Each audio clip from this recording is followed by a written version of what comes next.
چاہیے۔ محترم، روزوں کی قبولیت کا ہمیں کیسے اندازہ ہو؟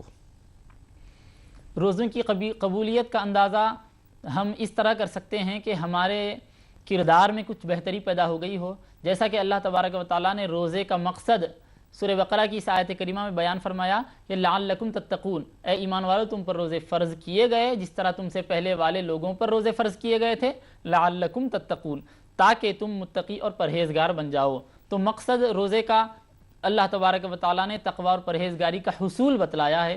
تو اگر ہمارے اندر تقوی اور پرہیزگاری کی کیفیت آتی ہے تو یقیناً ہم روزے سے فائدہ حاصل کر رہے ہیں۔